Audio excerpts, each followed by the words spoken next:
அண்மை செய்தி.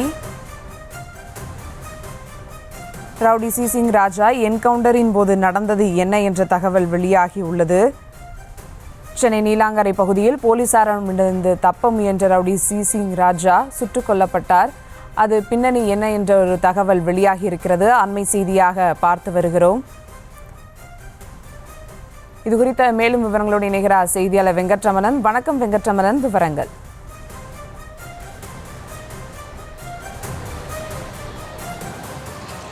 வணக்கம் சுபா. பிரபல ரவுடி சிசிங் ராஜாவை காவல்துறையினர் என்கவுண்டர் செய்திருக்கிறார்கள். நாம் தற்பொழுது நின்று கொண்டிருக்கக்கூடிய இந்த அக்கரை பக்கிங்ஹாம் கால்வாய்க்கு பகுதிக்கு அருகேதான் இன்று அதிகாலை இந்த என்கவுண்டர் நடைபெற்றிருக்கிறது. கிழக்கு கடற்கரை சாலையிலிருந்து ஓயமா செல்லக்கூடிய இந்த அக்கரை பக்கிங்ஹாம் கால்வாய் பகுதியில் இன்று அதிகாலை பிரபல ரவுடியான சிசிங் ராஜாவை காவல்துறையினர் என்கவுண்டர் செய்திருக்கிறார்கள். வேளச்சேரியில் துப்பாக்கியை காட்டி பணம் மிரட்டியதாக வழக்கில் கைது செய்யப்பட்ட சிசிங் ராஜாவை காவல்துறையினர் விசாரணை மேற்கொண்டிருக்கிறார்கள்.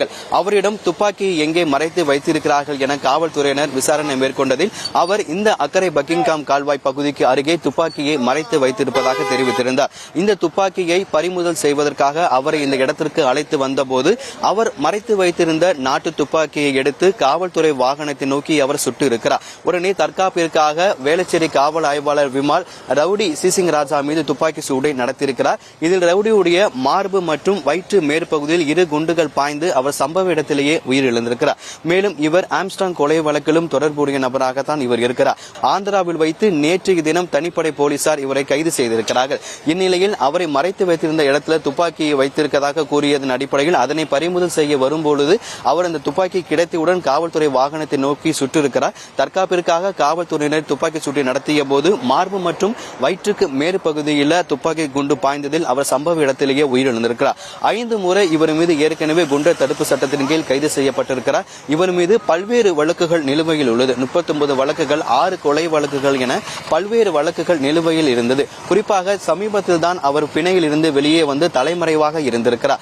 இந்த நிலையில் தலைமறைவாக இருந்த இந்த சிசிங் ராஜாவை ஆந்திராவில் வைத்து தனிப்படை போலீசார் நேற்று கைது செய்திருக்கின்றனர்.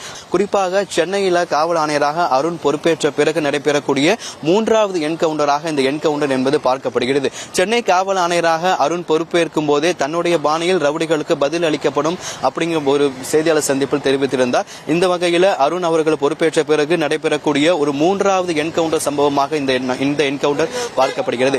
ஏற்கனவே ஆம்ஸ்டாங் கொலை வழக்கில் தொடர்புடைய திருவெங்கடம், அதே போல சிசிங் ராஜா, அதே போல காக்காத்தோப்பு பாலாஜி என்பவர் காவல்துறையினர் என்கவுண்டர் செய்திருந்த நிலையில் தற்பொழுது இன்றைய தினம் சிசிங் ராஜாவும் என்கவுண்டர் செய்யப்பட்டிருக்கிறார். குறிப்பாக சென்னை காவல் ஆணையராக அருண் பொறுப்பேற்ற பிறகு நடைபெறக்கூடிய ஒரு 3வது என்கவுண்டர் சம்பவம் இங்கு ஆந்திராவில் வைத்து கைது செய்யப்பட்ட இந்த சிசிங் ராஜாவை நீலாங்கரை அழைத்து வந்து அவர் மறைத்து வைத்திருந்த துப்பாக்கியை அவர் பறிமுதல் செய்யும் போது நடைபெற்ற துப்பாக்கி சூழ்நிலையில் பதில் தற்காப்பிற்காக காவல்துறையினர் அவர்கள் துப்பாக்கி நோக்கி சுட்டிருக்கிறார்கள். தற்காப்பிற்காக காவல்துறையினர் ரவுடியை நோக்கி சுட்டதில் மார்பு மற்றும் வயிற்று பகுதியில் அந்த சிசிங் ராஜாவின் துப்பாக்கி குண்டு என்பது பாய்ந்திருக்கிறது. இந்த நிலையில் அந்த உயிரிழந்த ரவுடியுடைய உடல் என்பது தற்போது ராயப்பேட்டை அரசு மருத்துவமனையில் வைக்கப்பட்டிருக்கிறது. சுபா,